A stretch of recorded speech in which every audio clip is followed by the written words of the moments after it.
Good afternoon, everyone. Again, to another episode, Inspiration Conversations with our co-hosts, Jake Jensen, Bryan Muto Matthieu. How are you guys today? I'm doing great. Great. Yeah. Very good. I'm doing great as well. Always nice to be here. Thank you all. Thank you all for being here. So today we're going to cover most of it regarding as individuals, as human beings, and how to take care of ourselves better, how to get more organized and have a better, life cycle. So we're going to start with mental health. Jake Jensen will cover this subject. So I'll pass the word to Jake. Yeah, I'm a professor at a university in California. I work a lot, mostly with athletes, on mental performance, but also mental health. And it's interesting. In the U.S., we have at the universities athletes who are students, but also pretty high level with the training. So it's really a full-time job as well as being students. So they face a lot of pressure, a lot of anxiety related to managing and balancing school. And I think there's a lot of parallels to all of us. We all as adults have so many different things we're balancing. And, I just find that so many people do not find time for themselves during the week, during the day. And I know, there's some days. Yesterday I was at the university from 7 a.m. until 10 p.m., which European, what would that be, 22 hours? And I was there at the university and didn't really have a break. I was working either teaching or consulting the whole day. But most days I have to build in, whether that's gym time, meditation, going on. We're lucky we have beautiful weather most of the time. I can go outside and take a walk. But it's so important, I think, for our mental health to prioritize some time for ourselves. And I know even the athletes sometimes are like, I don't have time. It's not fair to other people are training and I'm not if I take that time off or doing something to get ahead. But I just think, the more I help people with their mental health and balancing and stress and anxiety related to life, it's so important. I have a motto: I want to break a sweat every day in some way. And that could be a 15-minute walk, but the idea is to get myself moving. I think that's important, and then taking some time for something like meditation or a walk out in nature. It's so important right now, and I know it's harder. Some places it's cold weather. We were talking before the show.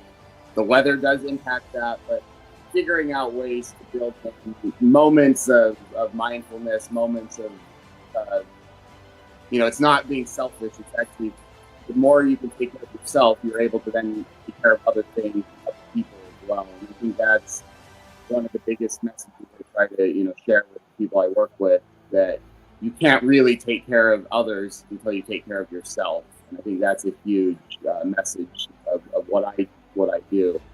And sometimes these pretty high-level athletes are the very worst at doing that, because they're trying to please coaches and they don't want to lose a position on a team, or there's so much, there's on scholarships, their education's being paid for because they're athletes, and so I think the idea of taking time away from that is scary for a lot of them, because they feel there's that fear of falling behind.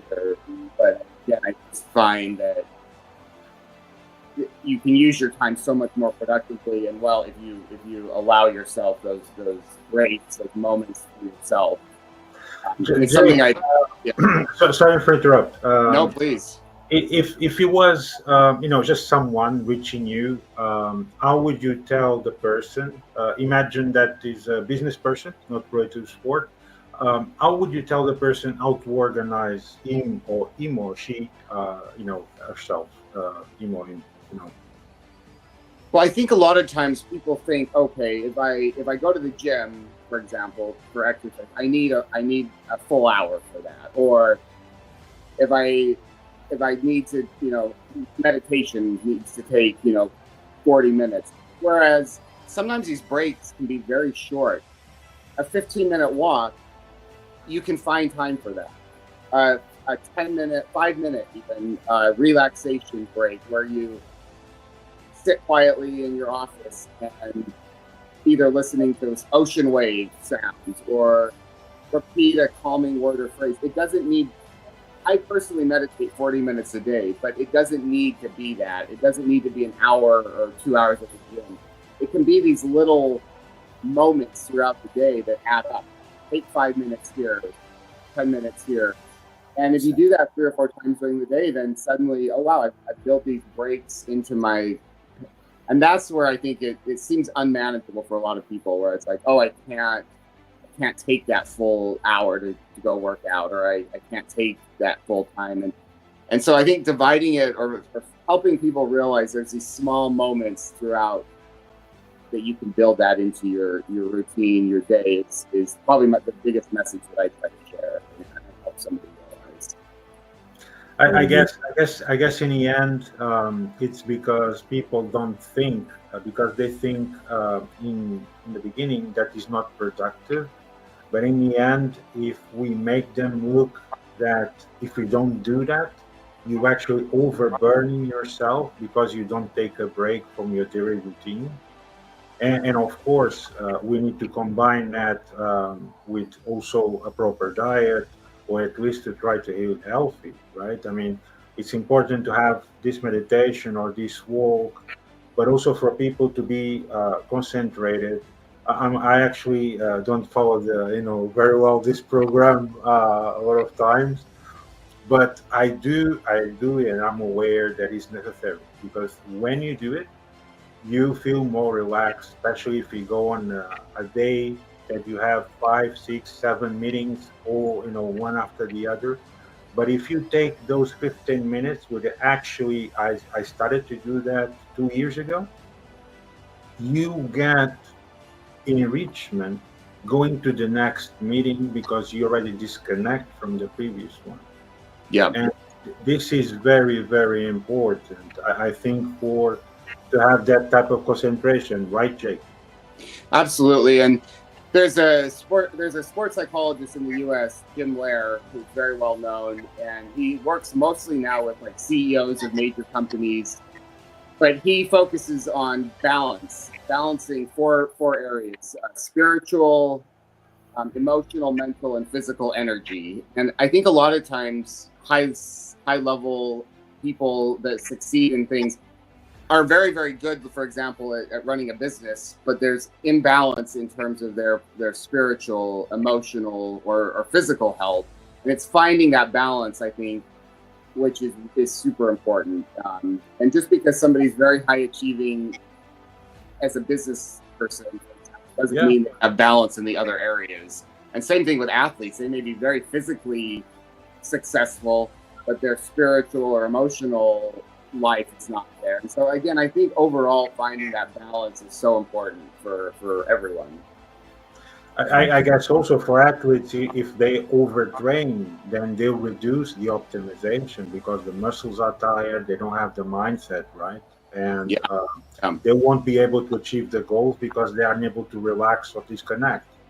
I was at least a long time ago, so I took that also as example. And I remember some moments, despite that was more than 20 years ago. I still remember. I remember that when I was thinking that I could train 8 hours a day for the next fight, that was optimum and it would be great. And I said, no, this is wrong, because I do that in one day. And on the second day, I'm off burn. And on the third day, I'll not even be able to do 2 hours, not even 2 hours of training. So in the end, it's about getting that common sense. It's not about the overtraining. It's about the having a balance between your mind, body, and all the environment around you. Because there's also a fixation that I had when I was competing that was I could only see that. So I disconnected from family, from friends, I only see the gym and my sensei and my teammates. And in the end, I said, my life is about the training. I don't have nothing else, because some friends sometimes message me and say, hey, what are you doing? I'm going to the gym.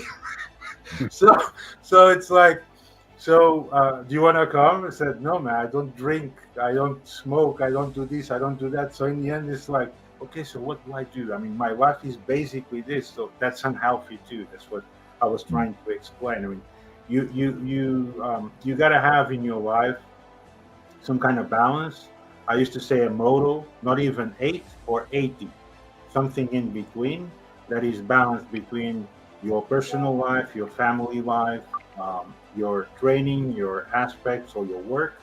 But you need to balance all in one balance, make sure they're even, right? So this is what I'm trying to achieve, right, Jake? I mean that's Absolutely, and I think it's important that you have multiple identities as well. So it's not just like I'm not only an athlete, I'm not only a successful business person, or when you were working out, I'm not only a gym guy.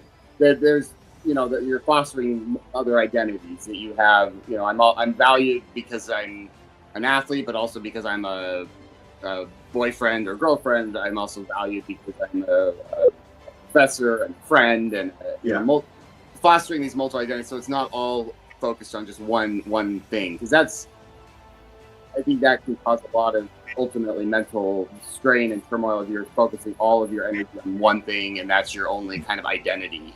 So I think that's really important to have other identities, other interests, the things that you're not just valued because of one aspect of yourself. How do you try to explain that to someone who is extremely attached to like one identity? And yeah, that the other question comes for later. Let's go into this one first.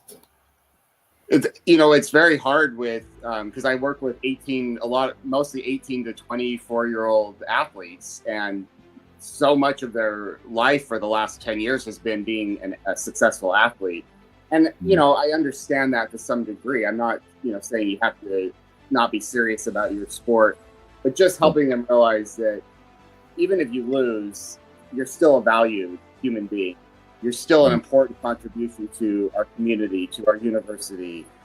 Yes, I want you to be successful. And I actually find that when they buy into that a little bit more, they usually end up performing better, because there's less of that pressure of I have to be perfect. So many of them are perfectionists and they want to be perfect at their sport. And actually when they kind of let go of that, but it's not overnight. It's hearing that messaging, helping them. Sometimes it actually takes something like an injury where they're out of their sport for a little while to kind of realize I'm more than just being an athlete. I don't ever want them to get injured for that reason, but that is an interesting time to kind of help them accept the fact that my body is going to sometimes break down, and it's not a given that that's always going to be there. So how can I mentally be okay with myself when the instrument that allows me to do what I want to do is not functioning or is not there? But I think a lot of it's just being really open with them about. And some buy into it and some don't right away, but that hearing that messaging is like, this is not going to make you not be a good athlete, to explore some other interests, to think about future careers and family. But that's all part of maturing and growing up, but that doesn't mean you can still be a very high level athlete. It just means there's a lot more to you than just being valued because you're a good basketball player or a volleyball player, or whatever that identity. But it's not easy to kind of break through this. Yeah, it's the process. You need to have a lot of time for these kind of people, because they're like very hyper focused. I also like what you said at the first thing you said. I also see it like the athletes, the high performing athlete and the high performer in business, they're almost like similar. And what they have in common, I almost see it like they're trying to adapt their day like an archer, and they have their bow. But their problem usually is they keep the bow tight for the whole day. So they start off the day, they tighten them up, and they keep them tight for the whole day. And they lose it. They lose one arrow at the end of the day. And when I try to make my clients clear, and also goes to Matthieu one before, is like trying to, it's better to have shot different kind of sharp arrows than just one. So that's how I see it, like in terms of taking your breaks off, like the 15-minute walk, and doing maybe the 20-minute meditation, and going for maybe in the afternoon for like a gym session. Doesn't have to be an hour, but just like short, just constantly having that bow tight, losing the hour, and just let it loose for a little while by going to the gym, by going on the walk, going on the meditation. But what I'm trying to like want to have more clarity in is how do you how do you communicate or make it clear to like a high performing athlete or a high performing in business how they cannot generate a lot of guilt when they try to take some time out, because these people have a lot of hard times to take like some moments in between, usually because it is paired with guilt. So how do you usually manage it with people? Yeah, that's first of all, I love your analogy with the bow and arrow. I think that's I may use that. I'll give you credit for that, but that's great. You know, it's interesting with athletes. I find that if I can get coaches to buy into this, that helps, because they're with the athletes every single day, and when they start sending that same message that it's okay to take a few minutes away from training, or even, you know, they end practice early and have me come in and do a relaxation session or a meditation session with the team. I find when it comes from above, and I'm talking about in this case coaches, that really helps with the buy-in. I don't know with a company, for example, CEO type situation, quite what that parallel would exactly be. Maybe it needs to be that if the CEO buys into that, then that's going to filter down through the rest of the company to other employees. But I do know a lot of times that I can get messaging across, not just me, but from other, you know, coaches and athletic trainers and other people that they're working with. Then it's like, oh my gosh, if 3 or 4 people are kind of sending me this message, maybe there's something to it that I can take a little bit of time for my own mental health, my own, not just mental health, but it ties into the physical too, that you're going to be actually fresher and more able to face the demands if there's some level of balance. But for me, a lot of it is just the messaging of how that's, and not just coming from me, but from others as well. Okay, that's clear. And also the social part is what I find very important, like similar to what Julio shared. I've also had this kind of period in my life when I did bodybuilding, and then it was just like eating, training, and sleeping. I didn't go out with friends, or like did something fun. There was no social life. But yeah, it makes like a huge negative impact on you on the long term. So I definitely understand that from the point of view of a high performing athlete, because I've been there in that period. So yeah, take your time off, guys. It's so beneficial for your performance. And yeah.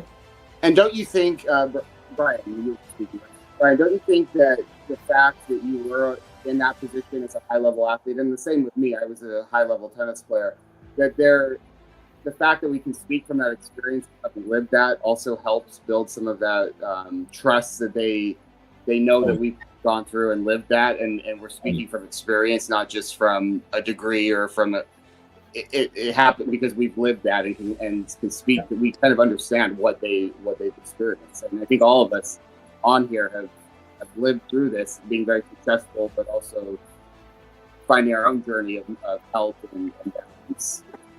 For sure. It's the experience, the degree of life experience, let's say. It's much better than a PhD. PhD is also very good, but the degree of experience, it overthrows everything. For sure. Yeah, I mean, for that, I think I'll share the example. 5 years ago, I was 127 kilos with 4.8% fat, and I achieved that in 18 months. I don't advise that to anyone, really, because you literally don't have a life. I mean, I was eating every 3 hours, literally. At work, I had to take, Tupperwares. I used to cook 9 meals a day. So I literally count the amount of Tupperwares to take out, and I'll take them in the bag. And I was eating literally every 3 hours, precisely, with alarm. So, I mean, is that possible? I can assure you, I did it on my own skin. It's possible. Do I advise to do that? Absolutely not. I mean, you should never do it like that because I was doing 1 hour cardio. I used to wake up at 4 a.m. every day. I start cook at 4:30 for the whole day, all the 9 meals. I used to eat 18 white eggs and one yellow and a spoon of spinach in the morning at 6 a.m. sharp every day. And my first meal was actually on average time of everyone else eating breakfast. So, and that's how you get a natural routine. Of course, there are people who do gimmicks. We're not going to discuss exactly the term or the word on that, especially in bodybuilding. It's very common. I never done that. I really did it naturally, but it's insane. I mean, the mindset I learned from that is yes, it's possible to do it. Nothing is impossible, let's just say, but it's not really recommendable because you don't have literally a life. You just go from work, gym, home, gym, work, or it's one point because you cannot go anywhere because you need to have that proper diet. You need to have that strict amount of fatties, good fatties, and it's all measured and it's all put in, cooked in very healthy way. So you don't eat that anywhere. You cannot go to a restaurant. Can you cook me this like this and put it like that with olive oil and just put it one side to the other? Of course not. You cannot do that. So I cannot either go to a restaurant with Tupperware either. So or go to a bar. So it really has its limitations because eating every 3 hours, you cannot do many things. I think maybe also to add in some times in our lives, maybe it's necessary, Even if I look at me in my business, I've been founding my own business for 3 years now, and it's kind of necessary to go really as deep as I can, but then also find moments, and it can be only a few moments a year to take a step back. But what I really liked what Jake said is that at the beginning that you should find something, even if it's something that you're sure you can do every day, and then it's better to do it in a lower time-consuming way. So Yes. for me, for example, because I'm running my business, there's a lot of things happening. There's days where I have a lot of success, but there's days that I have to it's hard, There's this shit that I have to deal with. And then, but what I do now these days is that I have something that is non-negotiable, and I take 10 minutes a day just to write down all my gratitudes. Like, what am I grateful for? So even if there's a day where everything is bad, like clients decide not to work with me, or there's a lot of let's say things that are not going the way I want it, and that's life, that's running a business. Still, I have 10 minutes where I say, okay, wait a second, I have air in my lungs. I'm alive today. I have a roof over my head. I have food on my plate. Like, there's so many things always to be grateful of, and that pivots the whole moment. And I think it's similar to training, as a bodybuilder. It's about consistency. Like, if you can stay in a gratitude state consistently, even if other things are happening, then you can I really start to feel momentum from that now. I think that's interesting. Do you incorporate that as well, Jake, in working with athletes? It's so interesting. I was working with a team yesterday, so about 15 athletes in the room, and they've been having a lot of problems with one of the coaches, some drama on the team. Really, it was a bad mood, bad feeling when we started. And I made them all write down and then share with the group 2 things that they were grateful for.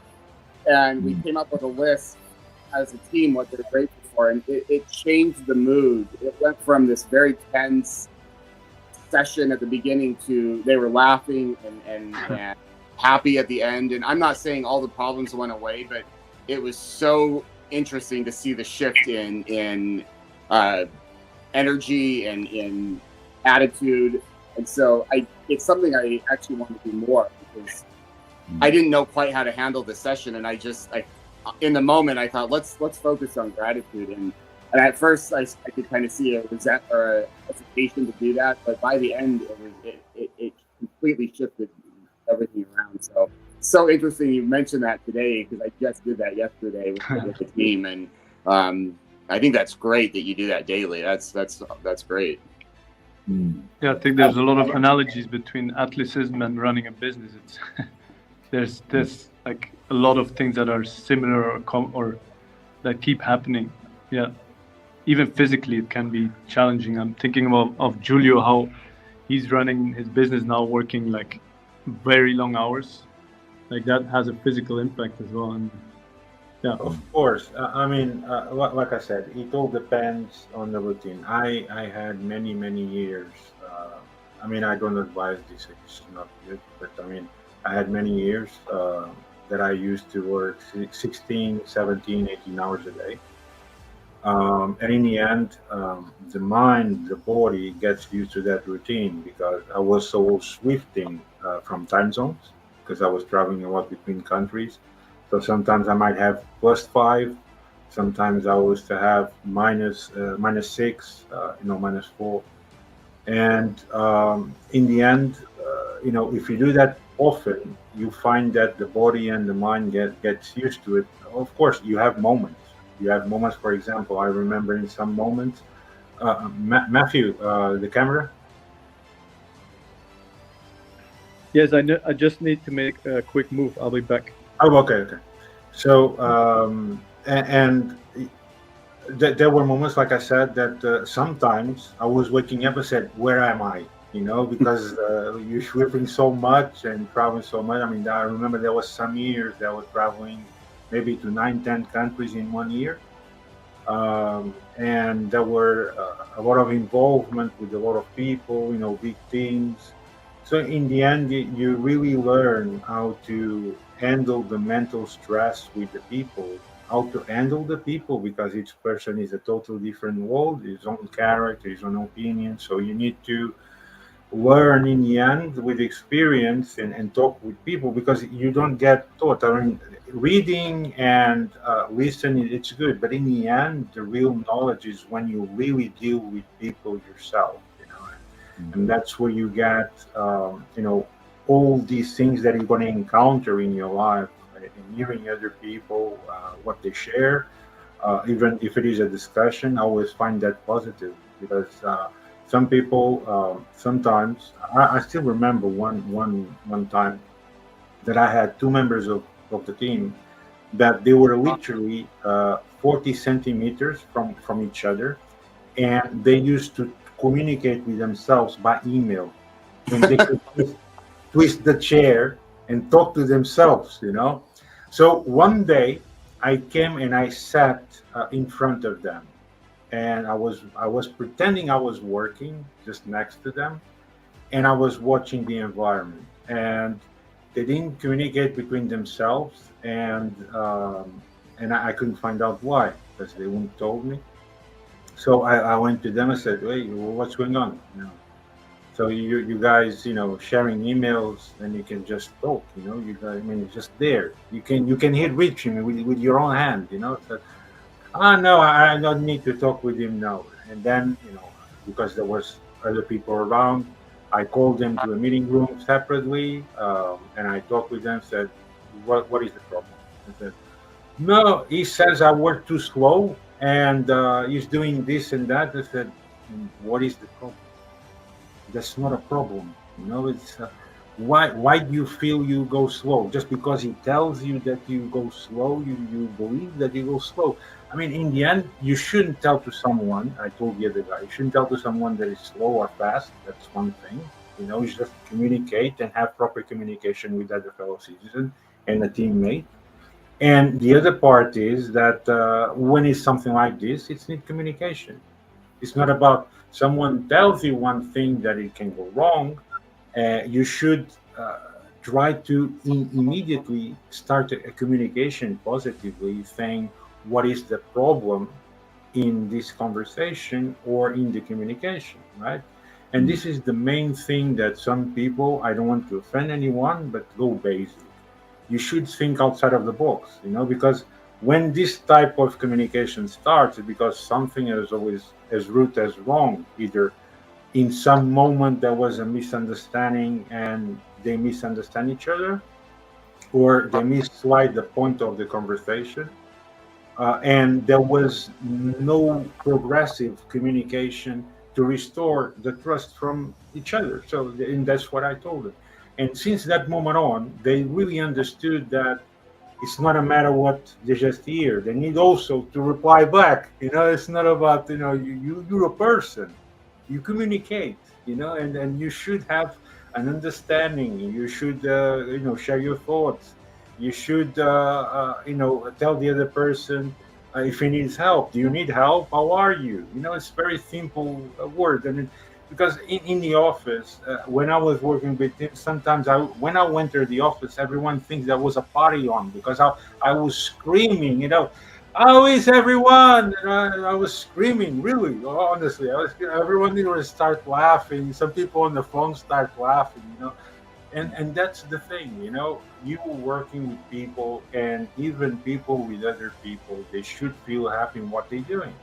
It's not a restrict environment. You should have a proper communication. What is the problem? Just talk about it. And go to the other person and say, is there anything wrong? There's something, what we can do? Can we talk? This most of the time doesn't happen. You start immediately into a discussion because people want to feel protected. They defend themselves because they think that's the best way. It isn't. It isn't, because that's when you should start, a proper communication with the other person, and have a proper path to a positive impact. Let's just say to have a proper environment around your fellow colleagues and fellow people, right? So bringing feeling back, same thing as what Jake did, like doing these gratitude exercises for the athletes, and the same thing as trying to bring up some cheer, some joy into the office room, because we're taught, especially in working in corporate, that we have to be like very serious and everything needs to be tight and we can't be fully ourselves. We can make some humor. But why not? I mean, like it can bring up so much more productivity if you can bring in feeling into, and it seems like in these times that they're going to look at it like, oh no, we can't do that because it is shown as weakness. But there's a very powerful statement that I've learned in the personal development and inner growth community that I'm in right now, and that is a man, especially a man, is as powerful as he is connected to his feelings. And I do not mean by that like acting like a weakling, but like the passion. What I remember when I was an athlete, I had a goal because I had a lot of mental issues, and when I was in the gym, the moment my body was the strongest is when I had this drive and this vision of there's gonna be a day when I look so jacked and I'm gonna see that same 15-year-old when I was 15-year-old that doesn't know anything, comes into the gym, being insecure, having a lot of things going on in his personal life, and is gonna look up to me and I'm gonna inspire this guy because he might be really needing it because I didn't have that, And that is just like, there's also a question that I want to ask on Jake though, like when you're helping your athletes and trying to define which drive they could like perform the best at, do you have like several ways in how to like define a drive for these people in which they stay motivated and react very strongly in their physical?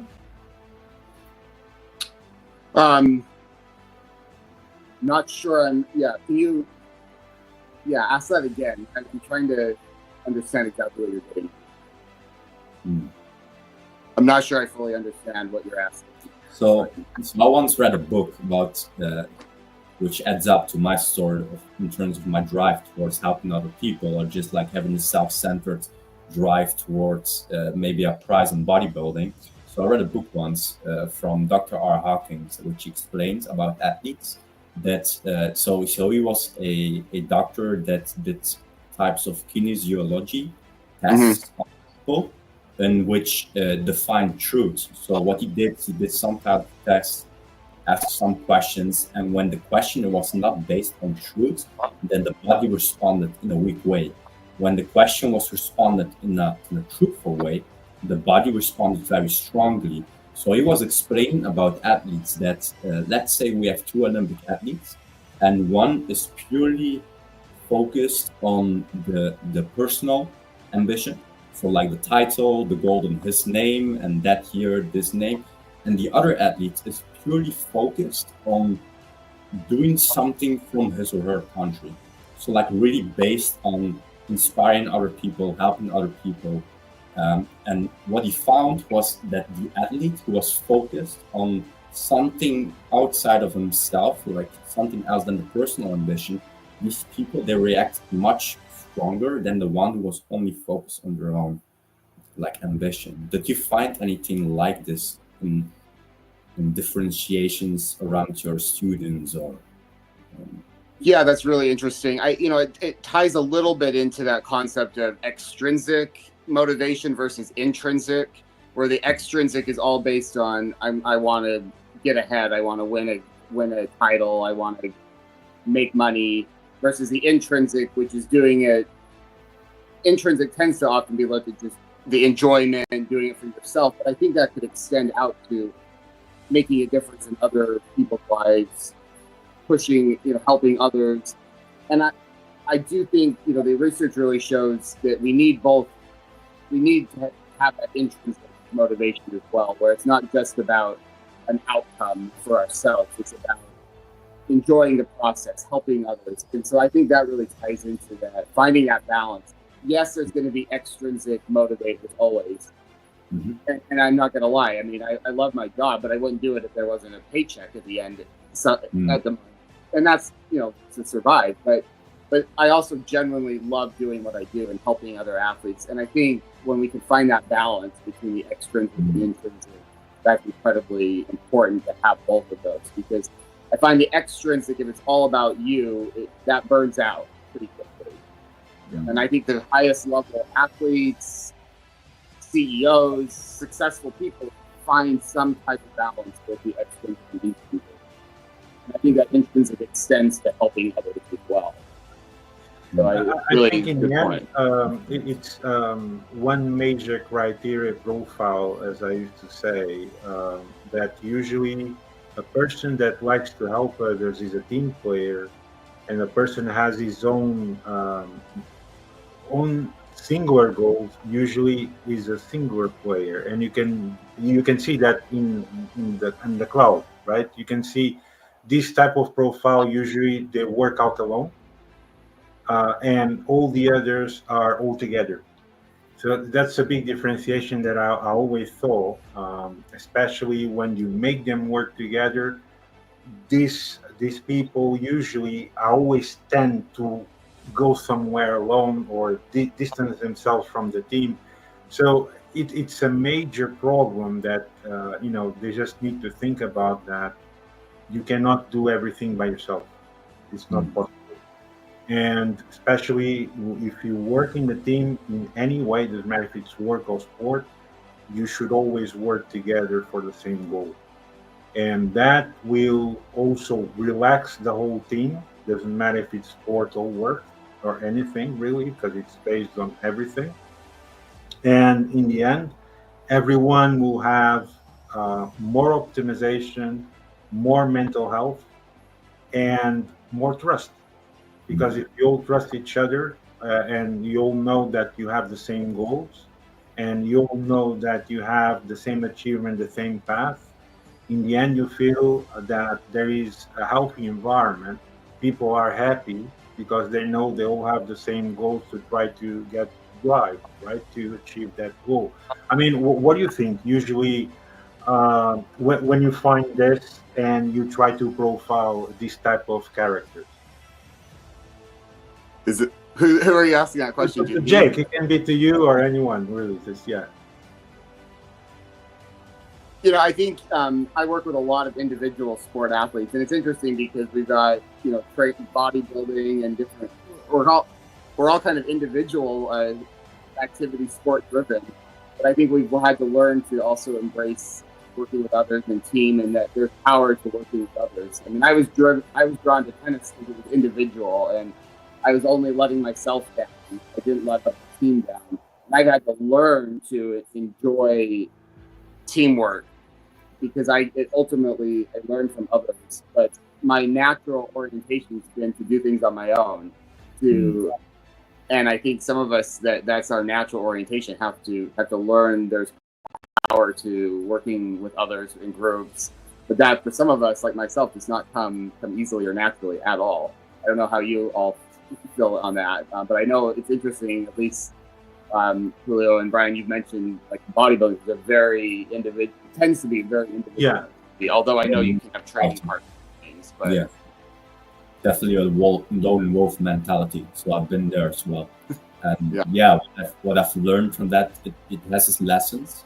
So it's not wrong to be on that path, but it shouldn't be permanently, because you will notice that once you find those people that you really resonate with, and which have like the same good intentions, they want to have the same goal, they want to realize something, kind of an impact on the world, then you realize that life could be so much easier.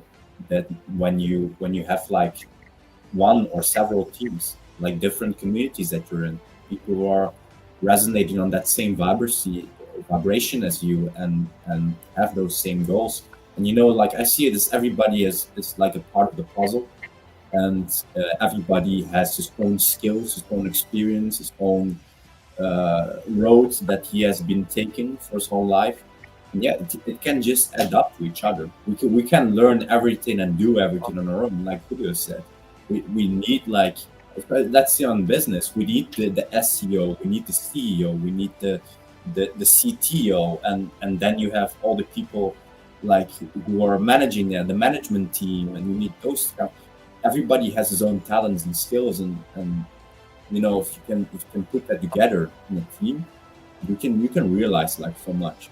Like in sports and business, that's the thing about cooperation. And that's also about a comment that I placed on, I'm not sure what post it was anymore. Someone had a question about how to implement the regenerative way, what Matthieu is an expert of, how to implement this in our personal lives. And one of the things that I said is, like, when you look at nature, there is the mycelium network in which all the trees and plants can communicate with each other.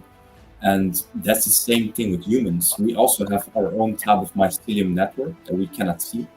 And the moment we realize that we're not just like individual beings trying to live for our own and survive on our own, then we could make life so much more easier. But yes, this is of course again a process, and like it takes some time. Same thing with like trying to put athletes on trying to take some time off to trust each other and to open ourselves up again to like our people. Because what I see in these times in life is that there is a lot of mistrust, which I do understand, because there is a lot of people around that do not have like such good intentions with other people, and that gave us a lot of experience in like putting a kind of a barricade around us and always like trying to screen someone and trying to investigate this one. Yeah. So yeah, how would you, have you been through this already in life, like this type of like trust issues? And if you did, and you found a way how to like place it and solve it, how would you have done that? Like to be able to trust people again, because many people they have like huge hardship with this, and I know that because I had that as well. Is that for me? Anyone? Yeah. Okay. So I think in the end, trust is about, first of it, there are two side steps, right? One of them is a person has awareness or does not have awareness. So if does not have awareness, if the other person is a manipulator, this person will eventually will be manipulated. So how do you create this awareness? So usually there are three steps that in manipulation there are used. One of them, the first thing is feel the other person feel guilt. That's one step. So in the end, you are being like felt like guilt to the other person without having done nothing. But that's the way it started. And then the second step is how to commit that guilt and be proactive, which means that he already controls you, and all the actions that you're going to do, it's on the behalf of that person. And then when you realize that, you'll take some time, because if it was especially your first time that you've been through that, you get to a point that you actually be aware of that, but it's already very late, so you need to start stepping back. But all that was done during that time, you need to have a procedure, because it depends what was done. It can be a big thing, can be a very critical thing in your life, and it can be an exposure. There's huge amount of things. That's how we started. Usually, depend on the level you are. If it is like very high level, usually it's exposure, or ends up in blackmail. So, for example, and the person is actually being manipulated all the time. How this all started? Well, I'll give an example. A colleague comes to you and say it's Friday, it's 3:15 p.m., and he says, "Oh, I just sent you a report. You need to finish the report." And of course, let's put the whole schematics. The time of coming out of work, it's 5 p.m. and it's 3:15. And the person comes to you, said, "I just sent you a report. You need to finish today because I don't want to ruin my weekend." So what it just happened? It happened that the person is trying to make you feel guilt of not finishing that report, because this other person won't be able to enjoy your weekend. So what happened is, this person will feel guilt. This person who actually finished that report will be over hours in the work finishing that, while the other person already left. And this is how it happens. And this is just an example. What is the immediate reaction the other person should do? Should go to a person and say, "I don't understand your point. Can we discuss it together to make sure we get to a better arrangement?" And of course, if the other person really going on the action of manipulation, then we'll have at least 30 to 40 seconds silence, because he needs to think. So if the person actually thinking, is because it was arranged as an act of manipulation. If it is just immediate action, then it was because of the person is just stressed. So there's always two things you need to have in mind. The environment of the person that made you that question. If the person is in an environment very stressful, or he has, or he's sick in that day, or he doesn't feel well and he just said it the way he said it, or the person is natural. And when there's that immediate answer, the person needs that time to think. So that's immediate, 99.9% an act of manipulation, or attempt of manipulation, because a normal person would not even need to think. He'll just tell you, "No, it happened this, it happened that." So that's a natural reaction. If a person just stops when you ask, let's get a better arrangement, if the person not expecting that at all, because that's how it happens, and he needs to think, it means that he needs to think how to answer your question when it's supposed to be natural. And this is just an example, physical, of manipulation. How it ends? Well, it ends in a way that when people are manipulated, in the end, they feel that they need that note, that devotion, that like they always need to have an awareness from the other person.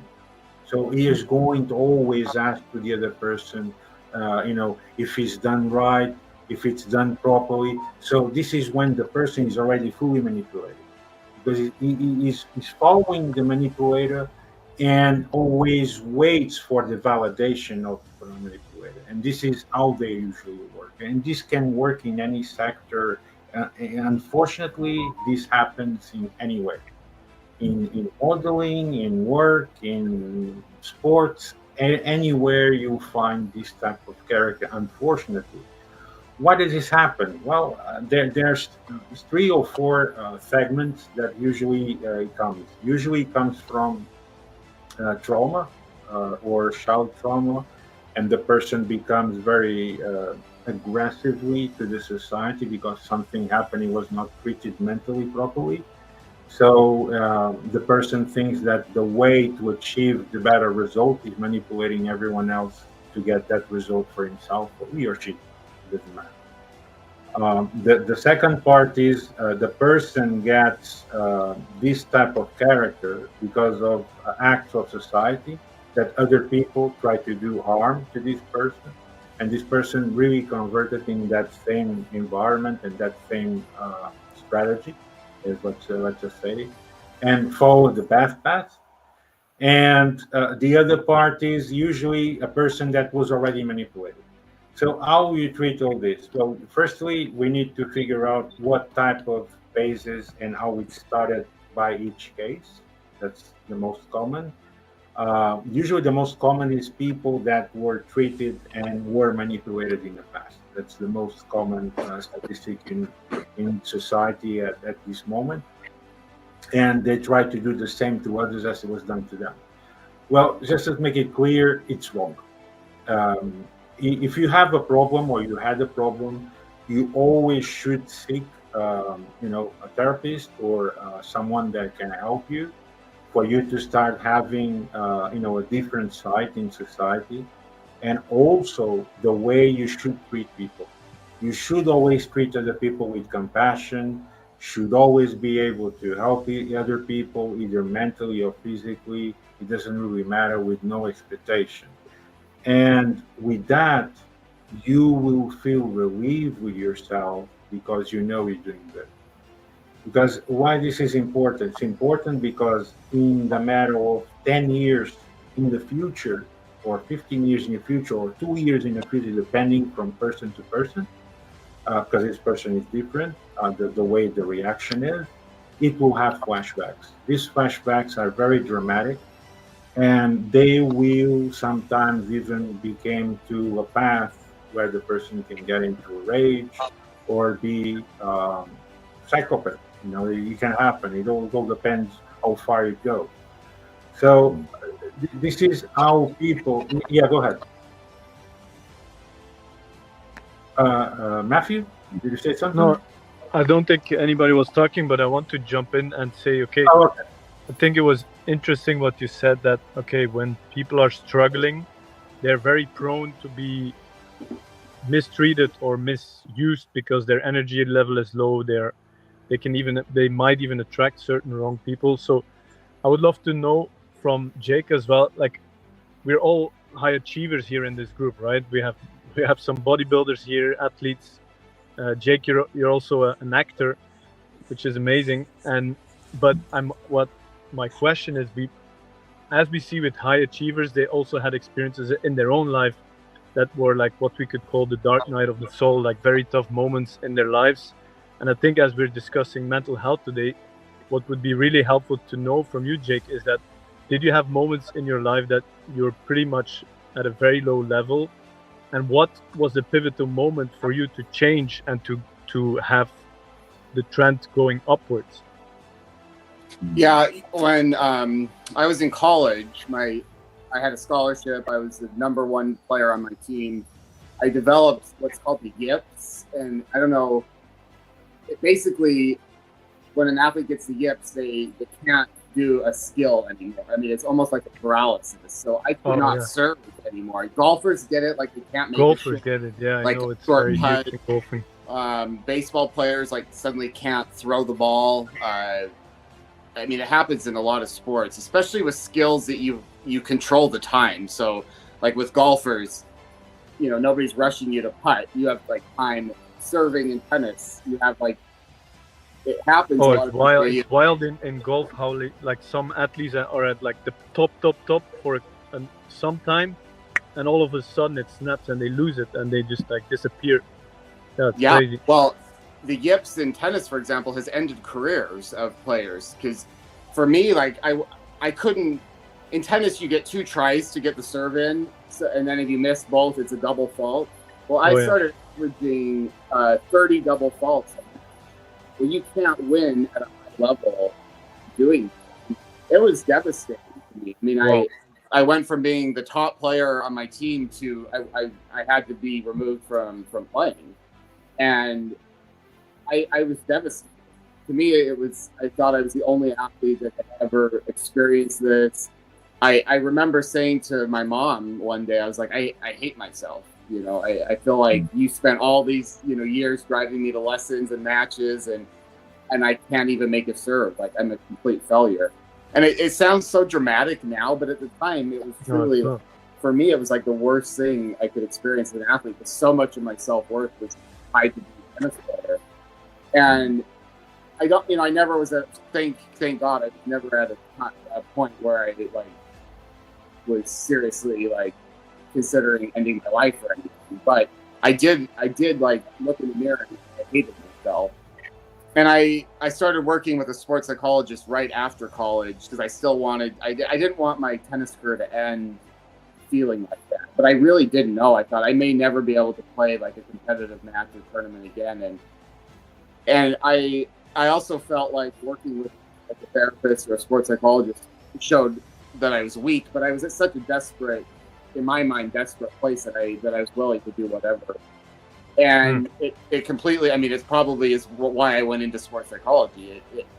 That very, very negative experience ultimately drove me to do what I do now, because if I can help even one athlete work through what I went through, then I feel like that's a success. And interestingly, now I work with quite a few athletes that have the gifts, and it's one of the most satisfying things to help them work through what I truly know what it feels like to be in that situation. So I think I took a very, very dark experience for me and turned that into almost a life calling, and I'm very glad I can, you know, help others with that. But fortunately, I think in the 20 years since that happened, athletes are much more willing now to seek therapy, to seek work with a sports psychologist. That there's that stigma is breaking down. You can be a strong athlete, but still seek help. Whereas when 20 years ago, it was like, I can't be this tough, good athlete and admit that I need to, you know, it took desperate measures for me to seek out help. But I think now that is changing, but there's still a long way to go. But more and more pro athletes are openly talking about either going to a sports psychologist or therapist and working on themselves. And that's not because they're weak or that they're not good athletes. And I hope that continues to change, because I think it's so important. Everybody can benefit from having somebody to talk with, to work on both mental health and mental strength. I mean, I think there's those two pieces. I tend to focus with athletes more on the mental training on court. However, I know how important the more therapeutic counseling side of it is as well. But that was just one example of a very, very dark place I was in. And I ultimately ended up playing my best tennis in my late 20s. It took, you know, 5-6 years of working where I got to a point where I played like some low-level professional, I mean, kind of the entry-level professional tennis. But for me, that was a victory to get to that point where I could confidently go out on the court and play and not feel like I had no control over what I was doing out there. I think that's very interesting, because that really shows the pivotal moment was getting the help that you needed at that time. And it's great that there's this trend in sports and athleticism that there is like, okay, if you really want to perform at the highest level, physically this, but mentally you also need to be on it. And I think in normal life or also in business, that's not fully there yet. So I think it's great to draw that analogy, either if you're in business or generally in life. Like even for me as well, my dark night of the soul was that I was working a 9 to 5. I knew actually what I had to do in my business, but I wasn't doing it. And then I became extremely depressed in a 9 to 5. And then that's like, it goes really deep. And again, similar to you, the moment that changed, it was getting the help, getting the support. And I think breaking the barrier of, okay, that is weak, or this is like that. I think this is a huge topic in mental health to change that. So yeah, thank you for sharing that story. And don't you think, I mean, we're all men on here. Don't you think men have a harder time overall doing that? There's still more stigma against you don't want to not appear masculine. You don't want to seem I, like I, I think I think there's two concepts, Jake. One of it is people need to shift the mentality because most men think that's unnatural to seek help in therapy. You think that's for the weak. Well, it's wrong. It's very wrong because no one knows everything, and you should always improve yourself and better version of yourself when you really understand yourself better. And that only happens most of the time when you have help or external help directly, because you will not have all the answers yourself. I mean, even me, I have questions that I think they will never be answered. But let's get to the other point. The thing what we really want to focus in that if you really want to improve and you really want to shape yourself and be a better really version of yourself even to other people, you need to be that version yourself, because otherwise you'll not be able to help other people or to communicate with other people or feel good with yourself talking to other people. And this is the reality.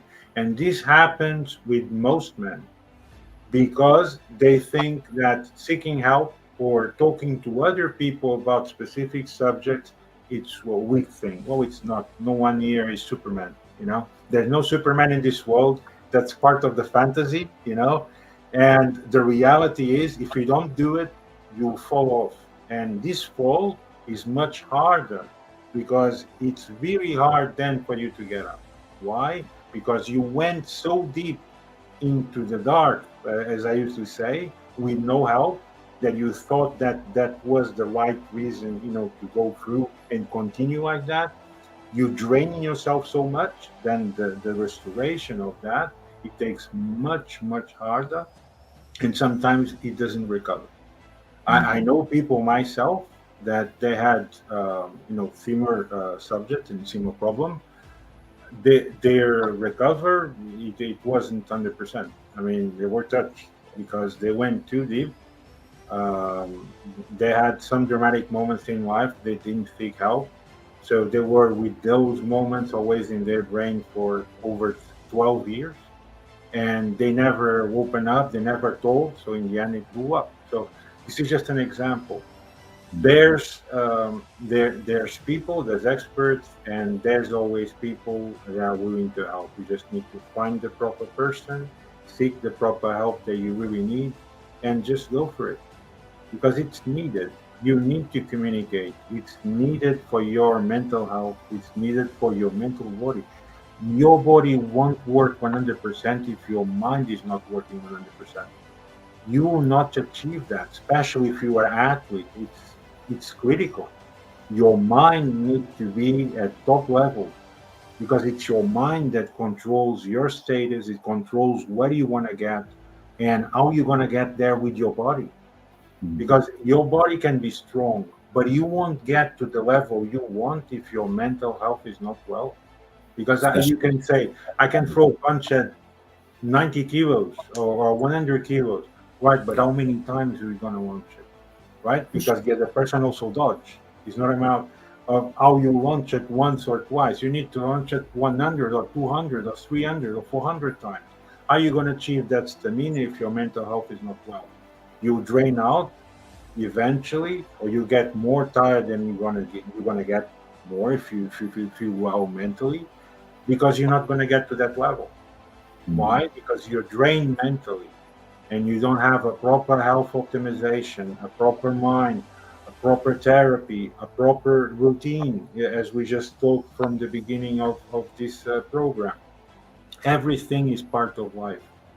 Nature, health, and your routine and what you eat daily, which is healthy food.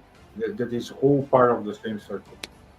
And that leads me to a question for Matthew. So I find that a lot of the athletes, when they get super stressed, and some of them stop eating enough and others start eating way too much, I find that it's imbalance, one way or the other. And we used to have a nutritionist who unfortunately quit, so we don't really have anyone for them to go to right now. But So they talk to me about it, but that's not an area of expertise for me. Like, what advice would you give for kind of that stress eating or not eating? It really depends on that. Any tips? Yeah, I think it's a great question. So what I think, well, I've learned something from one of my mentors who unfortunately this week I got the news that he passed away. He had a heart surgery, and it was so important for me because he really had a big science around nutrition and also certain nature-based supplements. So what tends to happen if when people are under a lot of stress, especially in a long time, that certain things in their body might change, both like on a hormone basis, and also the ability to actually for the body to absorb the nutrients. So I think what is really important to look into is then, okay, how can we mentor somebody? So the mental solution, right? But then also can we add certain nature-based supplements? That there's so many things out there that are purely from nature, and if there's a certain imbalance in hormones, and my mentor who passed away, he could tell that from counseling. So you go to a conversation, say, okay, what are you struggling with? If you have like a lack of drive, he would say, maybe it's okay, it's mentally, but maybe there's also a disconnect in hormones, which allows you not to have the perfect absorption of the nutrients. So then he would prescribe certain supplements to solve that, and then also change your diet. So there's also a whole science of like what foods you should eat and what you shouldn't eat. And just like he has a rule of thumb, he said, okay, if you can eat it, and it's not always like that, but if you can eat it raw, you should be able to eat it and cook it as well. So for example, regular potatoes, as it turns out, that's not actually that healthy, because if you eat a raw potato, you're actually going to die from it because it's poisonous. So changing the raw potato, the regular potatoes to sweet potatoes, which sweet potatoes you can eat raw. So there's a whole science around that. We could have a whole episode on it. Yeah. I'm not a really expert in it as well, but I learned a lot for it from myself. So that's a really important aspect. But then also what I think is not spoken about, and it's going to change, especially with the regenerative movement. In America, a lot of attention is getting into that because there's a lot of movies starting about it, that the way the food is produced is equally as important. So there's like, we had all these discussions about, should we be vegan? Should we eat meat? Meat is healthy, meat is unhealthy. Soybeans are bad for your hormones. All this, like so much different things. And the thing is that it has to do with the way it's produced. Like if we look at soybeans, for example, most of the soybeans in the world is heavily industrial produced with lots of chemicals. So of course, when you eat that, it's going to be really bad for you and it's going to destroy your hormones.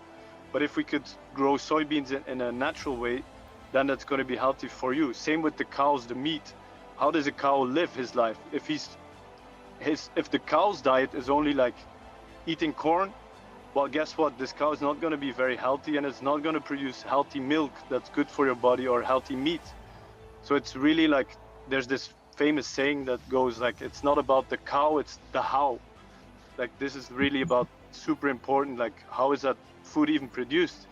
So I challenge people, and maybe it could be cool for you to do as well, Jake, with your team, to go on a farm tour. Go visit a farmer that's doing it regeneratively. Learn from him, why are they doing it regenerative? What is the impact on the food quality? Nutrient density, that's a big topic as well, because we can look at oranges. There's some oranges that are produced industrially with a lot of chemicals, fully automated systems. They don't have any vitamin C. Like, why would I eat oranges that don't have vitamin C? That's the purpose of an orange, is to be able to have vitamin C, right? And then there's other farmers that are doing it differently. So I think in a nutshell that, well, I think I can talk more about it, but there's different notions about how it's produced. So is that something in your business that you're working on, or trying to find new people to add that knowledge to the athletes and the whole, also the mental health? Yeah, I mean, we definitely discussion. want to have that piece in place at my university. It's been a hard So I think we already have next episode for next Friday. There's going to be 5 of us because your friend's going to join, right, Matthew? He's a dietist, right? So yeah. So for next show, everyone already knows that we're going to be 5 of us, and we're going to discuss all about our food and the environment, how it's supposed to be produced. I think it's a very very big topic. Yeah. Well, it's unfortunate he passed away a week ago, so he's like it's gonna be in memory. So Okay. of him. So, but So- you have the memories, right? So that's a point. Yeah, totally. Okay. So yeah, But I I'm mean, not an expert in it there's myself. I know how to produce food that is regeneratively and even challenging people start growing your own food, have your own backyard garden. Yeah, maybe there's something there to discover, or I'm sure there's something there to discover, because then there's a whole science as well that shows that if we put our hands in the soil is full of microorganisms if it's healthy soil without the chemicals, and we can absorb that through our skin, and that increases our gut health, and then that has an impact on our brain health. So I see personally that a lot of the mental health issues are okay. There's stress, there's work, there's all this stuff, but it also has a lot to do with the chemicals that are in our food system, especially, not to talk negatively, but in the US it's a big topic, right? It's a big topic and a big problem as well. Yeah. Yes. Well, Yes. one example that I did several experiments with food, Matthew. It's 2 simple things I always tell to people. You buy an industrial chicken, and you buy organic chicken, eating corn, healthy, etc. Even the skin is going to be different because usually it's yellow. And you cook them both for 1 hour, you find 2 things. The industrial chicken will actually disappear after 1 hour of boiling. We'll only have the bones itself there. There's no meat. And the real chicken is completely, totally there. Totally. It's still all there. It's a huge difference for people to understand. It's the same with cow meat. You go and buy a steak of cow meat, and you buy, a steak from a cow that was born in a farm naturally. And you cook it, and you find that your pan, one is dry, and the other one is full of water. All that water that the actual meat is releasing, it was all the chemicals that that cow was consuming and the way it was treated. And that means that meat is very, very bad.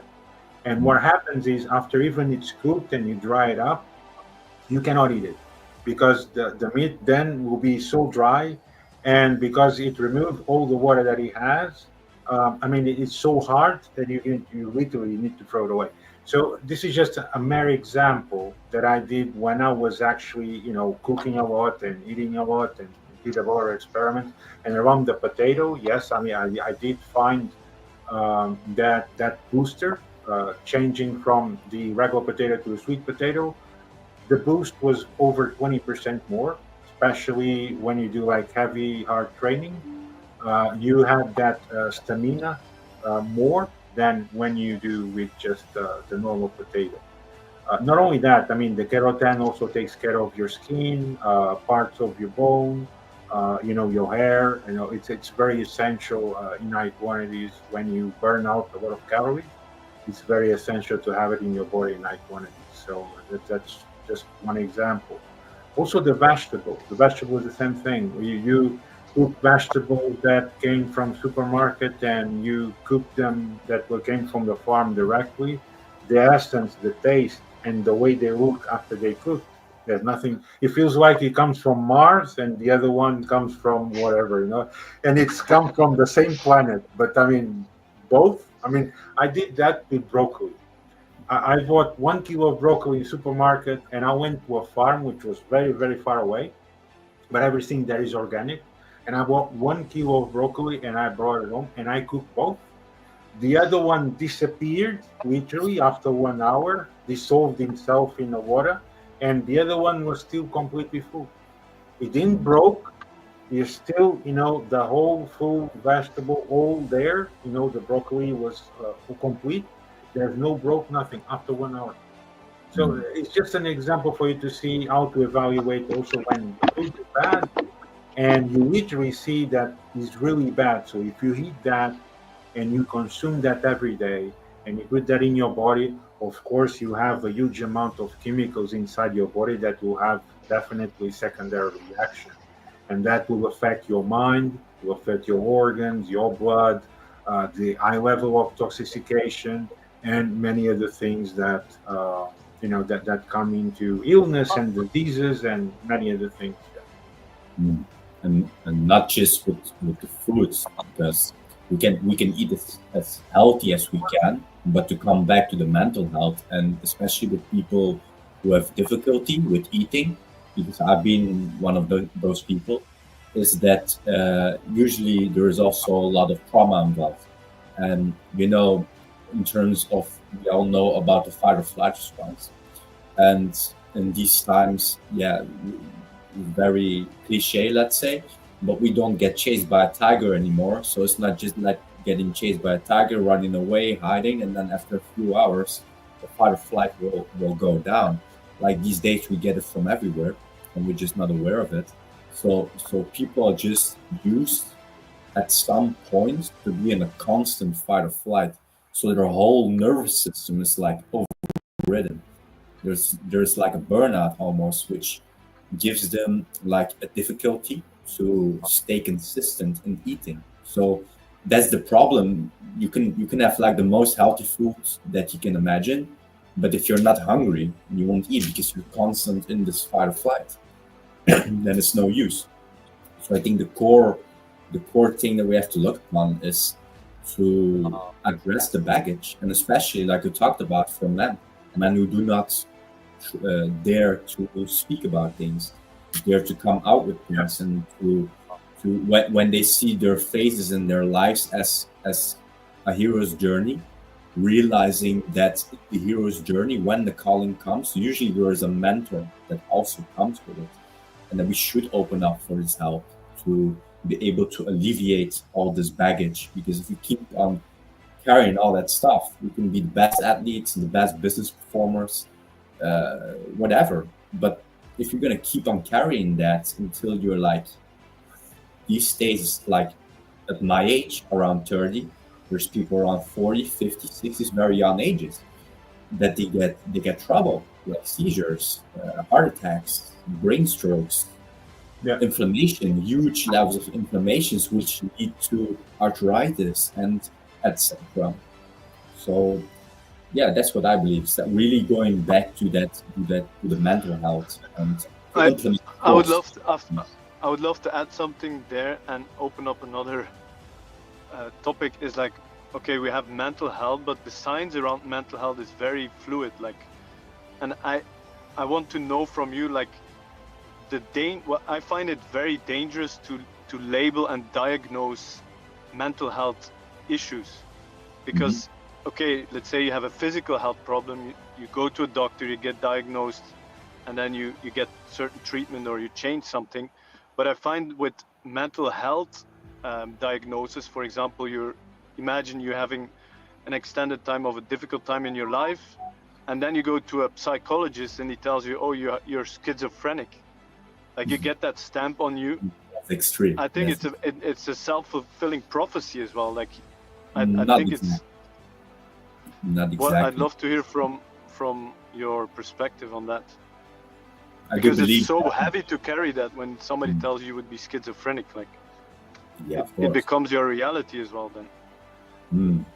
That's true. But if you, let's when you read The Body Keeps the Score, and especially when the writer goes deeply into the PTSD section, then especially with neuroscience these days, you can literally see that people who have heavy traumas and carry a lot of baggages, that they have a different structure of brain at first, and they also they are responding differently to certain reactions in terms of stress levels. So that Yeah, goes really sure. deeply. So that's really like, sadly enough, a But diagnosis. then the But question is, does, let's call it, conventional psychology diagnosis help to resolve that? Even if it's there, even if it's real, it's like, does it help to be diagnosed with certain, well, today there's anything like ADHD, ADD, like, they I, might I, even come up with I'll something like new. to intervene in that. So, I mean, usually a normal therapist will not catalog the person. I mean, the usual, the usual is a person will not catalog. I'm not saying it's all because there's always people, of course, but I mean it should not. It should not. And it usually is treated with a starting conversation or getting to know each other more because they need to build trust between the therapist and the patient. That's obvious. And the next step is getting to a conversation to go deeper in the patient mind, thinking how did it started, what was the base of it, and what was the root that caused it. Because the therapist needs to find the root that caused it to know how to treat the conversation in a matter of getting the proper conversation as in treatment, right? But usually a therapist will not say to the person, you are this or you are that or you have that. Not putting in the Because that's very victimizing. traumatizing. I mean, usually it doesn't work like that. Usually. In an empowered state instead of victimizing someone. So Well, like not like I don't fully agree because I think most people, when they have serious mental issues, they will go to a psychologist and they will usually diagnose something. And that I'm not saying that what you're saying, Julio, that should be the way. I agree. Yeah. But yeah. unfortunately, I feel today that that's not Like I mainstream. like I said, there's people and there's people. A therapist is still a person. He knows himself they shouldn't do it like that, and that's the regular way of treating therapy, according to what I know. But of course, there's people and people. But the regular way is first.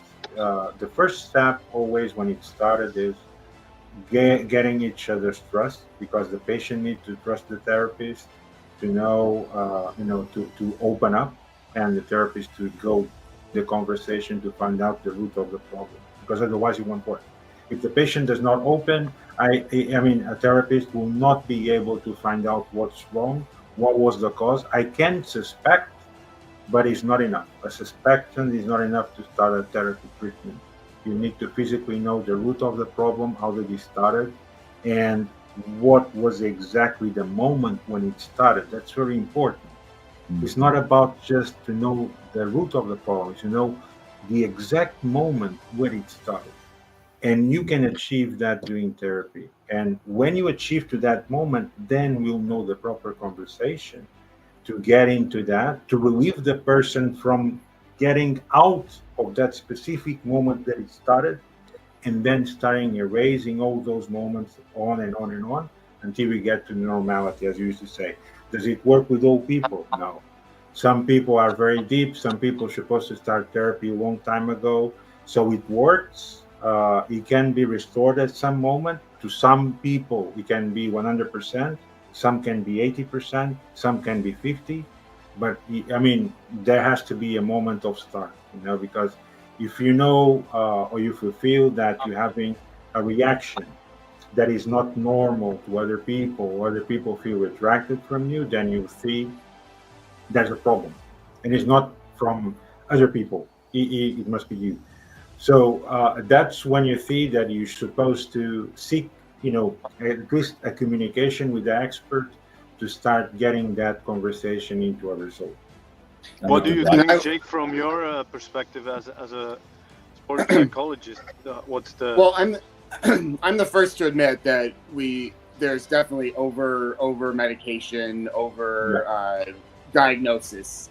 That's there, but I do obviously think that in certain situations, therapy is incredibly important. I know for athletes, having a safe space to work through some of the trauma, so they're not doing that on the athletic stuff, because you don't want to have somebody breaking down mentally in tears and stuff during practice.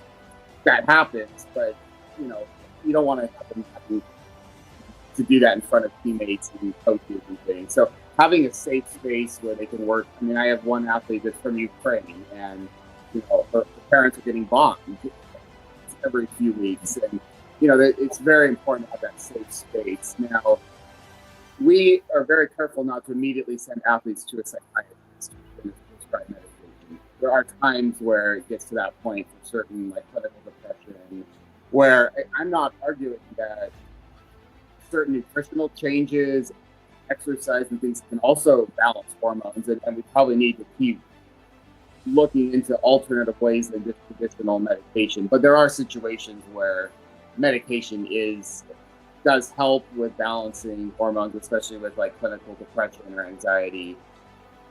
Again, I think that can be over prescribed and overdone. But I do think a lot of the athletes that I work with, I tend to focus more on, again, on court, handling pressure and managing that, but referring them to a counselor, a counseling center, or a therapist can give them a very safe space to work through, again, trauma or things going on in their life. But I also think a team approach. So I don't just like throw an athlete away from, if I think they need additional help from what I can provide, I don't just like drop them and say, oh, I'm done with you. I think they need to know that I still care about them. We're just going to bring in another person. As a team, we're going to try to figure out how to best help this athlete. And again, I think a nutritionist could be a very important part of that team. But as we can take more of a team approach, then it's less throwing it on just the psychiatrist, just the clinical psychologist, just that, as a team, we can try to best support and help this athlete without putting labels on, without over prescribing, over diagnosing. And that happens. I mean, I'm not arguing it doesn't. But I think the more we can holistically help the individual, whether it's an athlete or not, that's the direction we need to go in more and more. So it's a holistic approach. It's not just one person making a choice or a diagnosis. Because again, I think the nutrition is a whole area that we could explore a lot more with. Hey, if we could naturally balance hormone levels and stress levels without prescribing medication, yeah, that would be amazing. Let's do that. So again, I think it's an evolution of. But I look at this very holistically, and I think that's where we need to go more and more as a society. And I can't speak for Europe. I'm speaking for a U.S. perspective right now because that's what I obviously work on. Sure. True. But Jake, I think we're not far, different. I mean, in the end, the whole world is actually working same way. There's many examples, everywhere that people like to go to get a medicine for whatever. Oh, I feel this. Oh, I take this. I feel that. Then I take that. It's not a routine. I mean, this is not made for you to just take chemicals like chewing gums, And this happens because people got into a bad routine or getting a chemical for whatever they need to do. When we have everything in nature that is there, and that's why you're supposed to consume it naturally. True. But people don't do it. People just go to the chemical part. But they should shift because this is not a trend. This is a serious subject, and people should not go through a trend and trying to get your body used to chemicals because it's like a drug. It's, for example, we have addictions there's addictions in alcohol, for tobacco, for whatever you consume. In the end, it's all addiction. It doesn't matter what you do, because anything that it goes directly to direct excitement or direct fake effect, let's just say, for example, painkillers or whatever, you are addicting yourself to a routine of chemicals, and those chemicals to a certain amount of quantity. In the end, some percentage will be permanently in your body. I mean, you won't get it all out. But because beautiful. If you take chemicals every day, it becomes to a point after years, you always have something. It doesn't matter what you do or try to clean yourself every day, you will always have a percentage of chemicals inside you. And that will create diseases, that will get malfunctions, that will get many things. Why? Because it's a foreign object that you have inside your own DNA and your own organs and your own body. It doesn't belong to you. So in the end, either you get addicted or you get a rejection. That's the two ways that you usually do when you get for a certain amount of time doing something chemical inside you. You either get addicted or you get a rejection. This is how allergies started, for example. Some people were not having any allergy anywhere, but suddenly they moved to a country which is highly polluted, and they start having a lot of inhalation of polluting, different environment from where they were come from, and that changed the body. And some people even start immediately with diseases, respiratory diseases, cardiac arrests, brain diseases, even tumors and many other things. Why it happens? Because you changing the environment where you are. For example, you were born in US, right? So in US, even if you have pollution there, your body from grown up, you got used to all your environment, what you breathe out there, all the pollen that you breathe out there, basically all the environment that surrounds you, and you got used to that. You change that dramatically, and suddenly, for example, Jake, and you go to India. In India, there's no pollen like that. There's a huge amount of pollution. There's huge amounts of CO2. So your body starts getting crazy because it doesn't understand what is around it. And what Well, you inhale naturally, it's changing all your body inside, and eventually you will get diseases and many other things because you don't know how to act with that change of environment. And this is how it happens most of the times. Yeah. well, that did happen to me. When I was 19, I moved to Switzerland. I had never had any allergies, and then just like immediately moving there, it triggered really, really bad allergies to all the pollens and trees and things, and which is ironic because I think Switzerland is one of the cleanest countries, and I don't think it was just a change in environment though definitely triggered that for me. Yeah.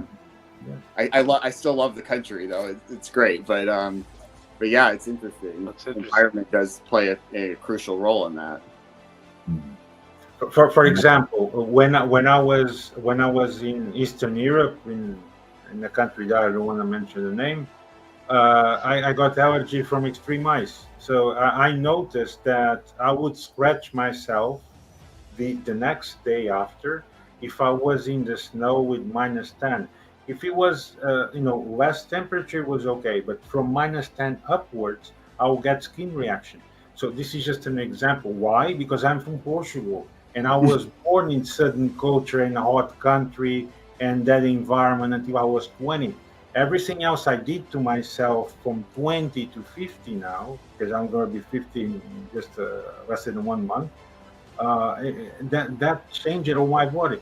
How did I get over adapted? Because I travel so much in so many countries so fast, and in the end, the body started getting used to all this craziness and all these things. But of course, I could get totally different reaction. My body could reject everything I was done, and that will be enable me for me to travel anywhere. This is just an example. So in the end, it's about the auto adaptation from your body, from what you're doing strangely to him, and how he overcomes or adapts. So if he overcomes, usually you get a huge reaction. If he adapts, then you starting to feel different, but you are able to continue that, and eventually you get used to what you're doing. So can we control that? No, I mean, it's not possible. No doctor in the world will say, you out of everything, you never be this or never be that, or won't have this reaction, or will have this reaction. That's not true. They will never know. Doesn't matter who they are, they will never know if you're going to have a reaction or not when you move country or you be in a different environment, or even if it is more polluted. Of course, they'll say, you get a reaction. You might get, but then your body might get used to it and you feel normal, or you eventually get really sick. But I mean, there's always two options. There's never one option only. And this is what people should know about. It's not about how you go to somewhere, you change your environment, and eventually go bad for you. It doesn't have to. Your body might get used to it, and then you won't have any reaction. I mean, in my case, I had my baddest reaction, I think, was the first time I was in India. It was really bad. I was in New Delhi, and there, I mean, the pollution of CO2, I mean, it's really huge. Sometimes you don't have any visibility at all. And I needed to wear a mask, but I mean, the mask is not even enough for what is there. We're talking about that back then, it was 20 times more than what you're supposed to have, or you're supposed to be able to breathe per day, and over there was 20 times more. So if you breathe that for 4 or 5 hours, you'll get enough pollution in your lungs for 10 years. This is just an example. So, I mean, for them, of course, they're building there, they were born there. Is that healthy? No, but I mean, in the end, you get defenses because your body gets used to the environment where you work, and it gets those defenses working. It will go the same for them. When they move from there to other country, it will happen to them too, because they were used to that, and then suddenly they changed the environment. So there's always something that could create reaction, or the body will get used to it. And this is But a even, normal reaction for I anybody. agree, but there's also a limit to that, right? Because No, like in of course. like even in India and those people where the people, some people can handle it, but just many people also just die from pollution. No, And that's even obvious. I mean, if yeah, you breathe that amount of toxicity for a certain yeah, amount of it's not time, for it everybody to right. survive that. No, of Because course. then otherwise we could argue if we need to work on improving the health of our environment. If we Of think course. like we can always get better at our body sustaining more toxicity, then we can Yeah. keep polluting as well. But like I heard in Texas from a good source that the water there is like seriously poisoned, and the tap water, if people drink that like it's and they're like building now, or there are high-rise hospitals to treat children with cancer, with leukemia, which is like that's like we've pushed it too far to say like what's happened to the world if we now have to build high-rise buildings for children to be treated with cancer. Like that's not good, right? Well, luckily we have like more holistic practices that are involved in certain treatments. Well, of course, pollution is the big topic we have to work on at the moment. But I did like what Jake said in a moment ago, that like especially for mental health, that there is like more holistic approaches to those problems, in which which we don't call patients anymore, but like just people, not putting them in a victimized state anymore of like this diagnosis and you have this and that, but just like empowering them to make a change. And that's what everything, like the most important thing is in which core base of state that we put ourselves in, and we can choose to be like victimized and to leave ourselves be and constantly letting ourselves behind, or just like make a decision no matter where you stand in life or what condition that you have, what type of diagnosis that you have, that you just like keep improving. Because we've also seen like so many improvements and which are stated as impossible in the medical world.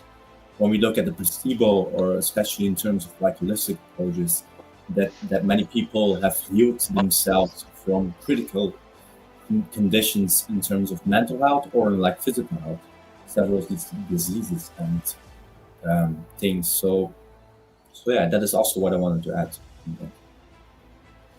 I think in the end it's about having a common sense world. We cannot live in a world that continuously not reducing pollution. It's not healthy for anyone. It doesn't matter who you are or what status you are. You breathe the same air as everyone else. So think as that as an example. And if you really want to have that for your grandchildren or your future grandchildren, they're supposed to come. And how we're going to be the environment if nothing is done. So I mean, sorry, I was just going to say, during COVID, which is an awful time, but the air in LA was so clear and so nice. yeah, I mean, it was like a different city because people weren't driving, and we have terrible public transportation. So unfortunately, we're a city of cars and freeways. But I just remember going outside, and the air was so clear and so nice, and I thought, wow, this is I don't know what the solution is. We've got to obviously figure out less air pollution and other options, but it was just amazing to me how different just within a couple of months of people not driving not even that, a month. It was so regenerative and amazing for the city. So again, these are things, we have as the world and society have to keep working on. Absolutely, absolutely. I mean, this is just an example. What happened? I mean, not just in LA, but in any city physically, you actually see all that reduction of CO2 because there was no cars anywhere, and that's the image that everyone's supposed to see because that's what's supposed to be the normal state is. You know, you're not supposed to breathe CO2 or you're not supposed to breathe any other toxic inside your lungs. You're supposed to breathe oxygen from the trees and the nature. And this changed. But who changed it? We did. I mean, all the human beings did this change because they are the ones, because of greed, because of power, because of money, they destroyed the whole planet. I mean, it's not fully destroyed, but we're getting there. If it's not do something or if we not act, immediately, we're going to see dramatic changes in the near future. We're already seeing them, but for some people, it's not news anymore. I'm not going to mention names, So if we not treat this as a serious subject, when is going to be treated? So when do we going to start really to see physical changes or dramatic changes into positive impact to reduce pollution? When's going to be that? Because I know certain organizations where I was part of, not mentioning names, but I was part of, and we still not achieving 1.5 degree reduction in over 20 years. And now the limit it was 2015, then 2025, and now it rise to 2050. Well, don't bother. We're not going to get to 2050 if we haven't reduced yet 1.5 degree in 25 years. If we're going to get at least less than 6 or 7 degrees less than supposed to by 2050, the climate is going to be over 60 degrees. So, it's pointless. Even there's a real fact that last year, 22 points on the planet reached 55 degrees. So how far do we need to get for people to start to act? Is it normal to have 55 degrees outside? Who survives that? Not even the food can survive that. Not even the plants or the crops or animals. No one will survive 55 degrees. It's like, let's put myself in an oven. You don't need to put sun cream at all. It doesn't matter. With 55 degrees, if you have sun cream or not have sun cream, you're going to get burned either way, So I've got to translate that to Fahrenheit. What is that in Fahrenheit? I'm going to look on my phone. So I think 45 is over 120. So 55, it should be, I don't know, maybe 180 or something like this. I have a good question for Matthew, actually, in terms of this topic. How much impact would a simple individual make if he would turn his own garden or her own garden into completely regenerated? How much impact would that make on this topic that we're talking about in terms of pollution? Well, yeah, the research is not 100% clear on how much carbon dioxide we can actually absorb, but we all know that photosynthesis is doing that. So if we can get rid of the chemicals in our own garden, you can produce a lot of, or you can absorb a lot of carbon dioxide.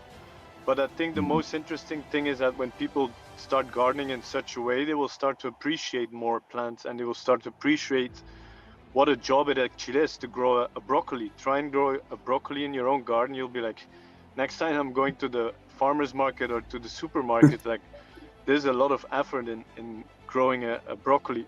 So I think that's the uptrend of what we can see and how people can appreciate food production, farmers. The big, I really support people to change their garden. There's even research that says that the most biodiverse areas of the planet are either the really pristine nature reserves, the national parks of the world. That's super important. But at the same time, the important biodiversity spots are the suburbs of cities where everybody's growing their own plants. There's different flowers. There's different, everybody's kind of doing their own thing. and that has a huge impact on the biodiversity, I think. But then if we look at if we want to resolve climate change, then what I see the biggest potential is in farming, because as we are in the society today, a lot of the land use is farming, and in the conventional way of farming, farmers plow the land in springtime, and that actually sets off huge amounts of carbon dioxide in the atmosphere. You can see it actually on NASA images when farmers start working the land, that carbon dioxide gets emitted. Not to blame the farmers, because they've been put into that way to produce heavily industrial, like it's their livelihood, they can't really do it differently. But if we change it to the regenerative way, which is also great for our personal health, highly nutritious food, like then we can see a really fast shift in how we could actually reduce the heating of the planet, or whatever it is. Like some people say it's big pollution, it's this, that.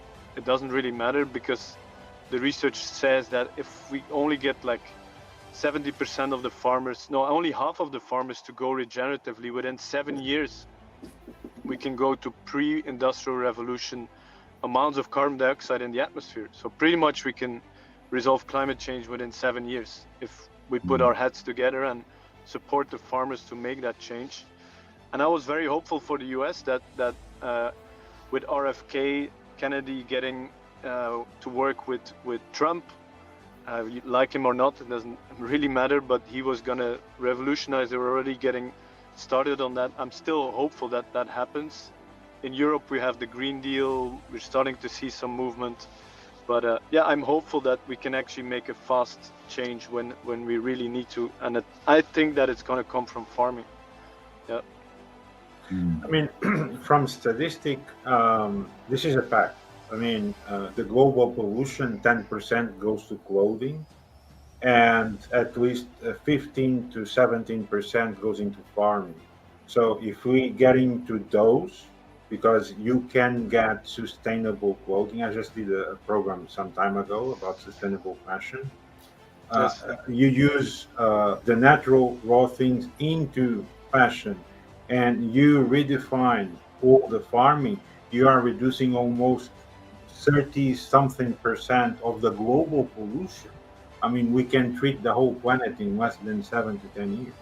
It's possible. Yeah, I agree. And Patagonia, the clothes brand, is really active in that role, and they're stepping up to do that. So yeah, that's true. Both in textiles, and also a lot of the textiles are made from cotton or hemp. Yep. or linen, for example. So that's also farmed in a way. That's true. It's true. It's true. So I think there's we already have a topic for next show, and we have an extra topic in maybe the next one after, which goes into that. But what I have in mind today is, for people, hopefully they'll get an insight of how important it is to have a mental routine. If you see that you have problems, seek help. Don't be afraid to talk. And it's normal to communicate. You should communicate with other people. If you feel that you need effort, or you feel that you want more and you are unable to achieve it, there's solution for everything. It's just the matter of don't get into that mindset of 70 years ago that no, that's for weak people, that's for this, that's for that. Forget about that. The main subject is how you act in normal society, how it's supposed to be, and how you need to be a better version of yourself. And whoever tells you differently, then it's wrong, because everything is treated in common sense. Everyone has failures, everyone has his skills, everyone has his downs. Everything is treated. In the end, it's about not making a perfection of yourself, because perfection is not possible, but almost there. But to get almost there and to get almost a perfect version of yourself, you cannot do it by yourself. It's not possible. You need to communicate with other people. You need to limn the edges, as I used to say, and then reach the knowledge between you and other people to you, because that's how it works.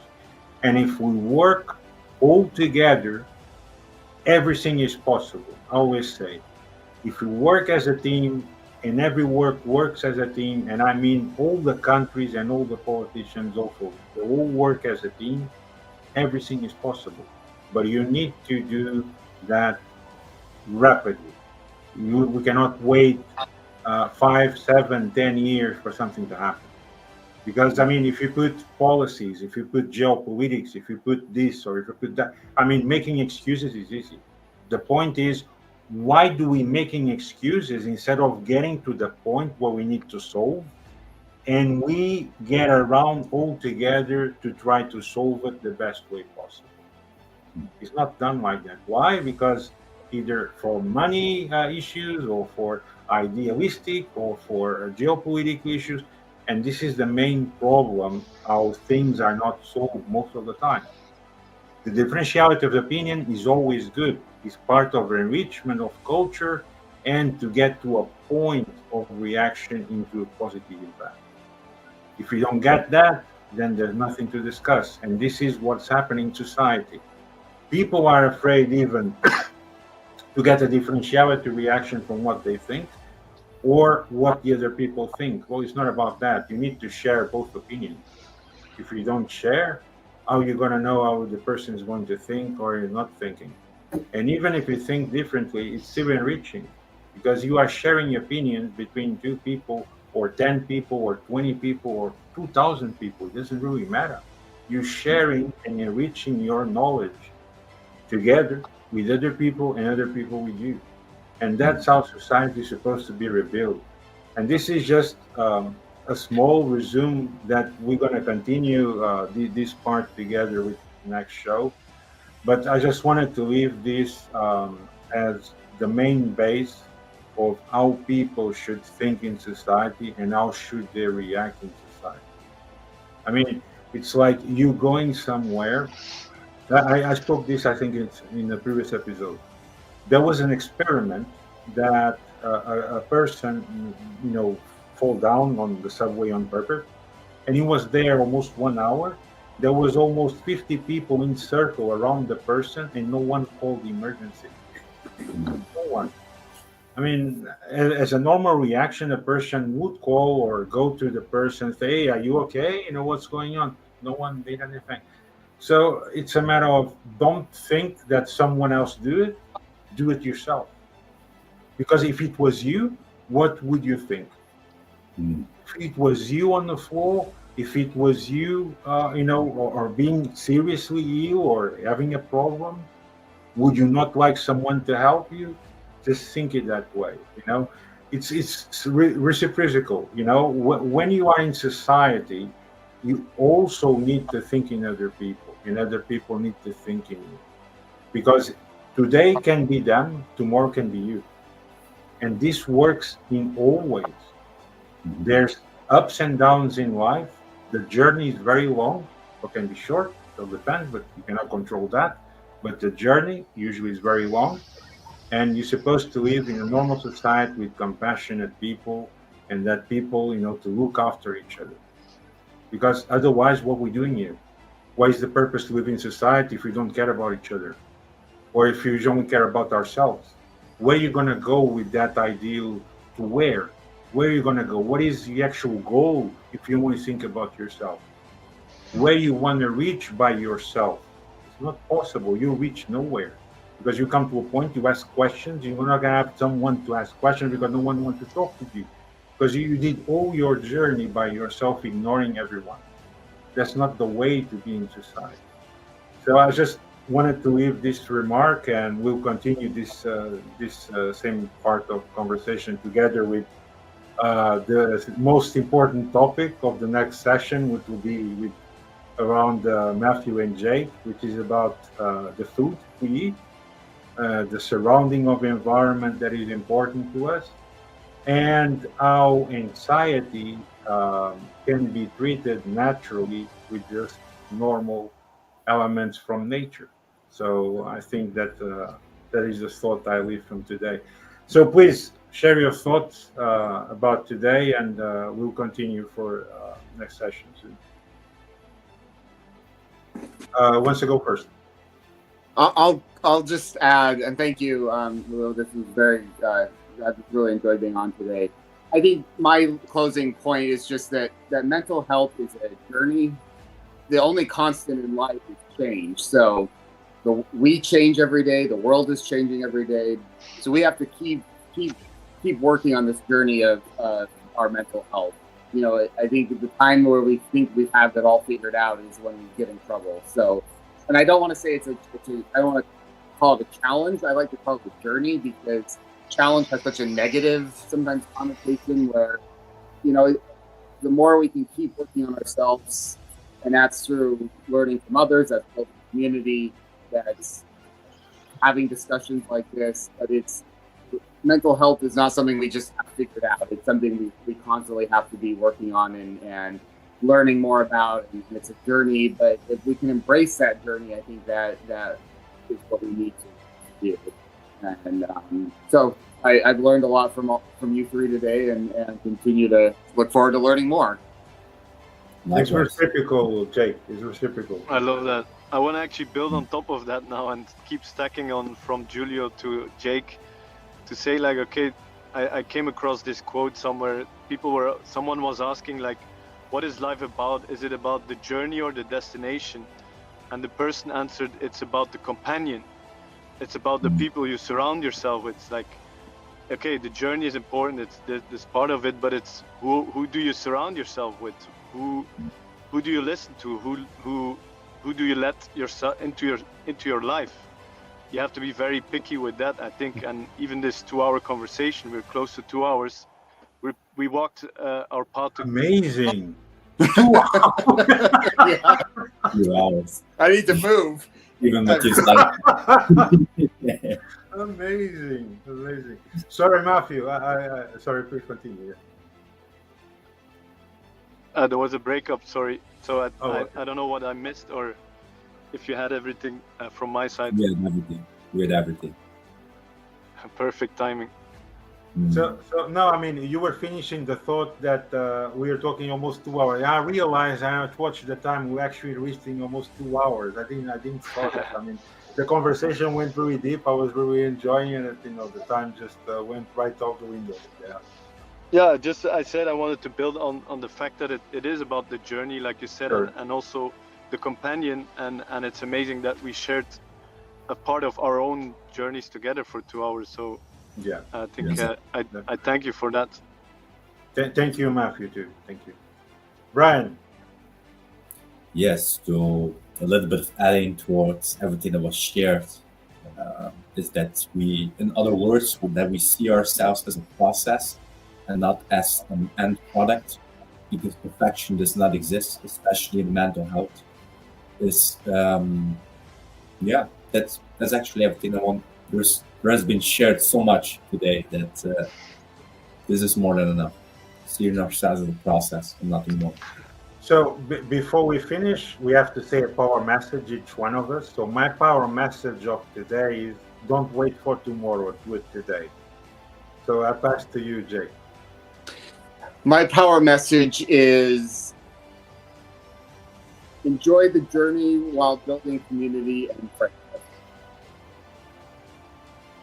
Bryan? Well, same thing as I just said. See yourself as a process, not as an end product. Don't sabotage yourself. If you do, forgive yourself. Keep on getting back up, bounce back, and make a relationship a very, very deep relationship with resilience. And if you have resilience, then it doesn't matter how much you have fallen down.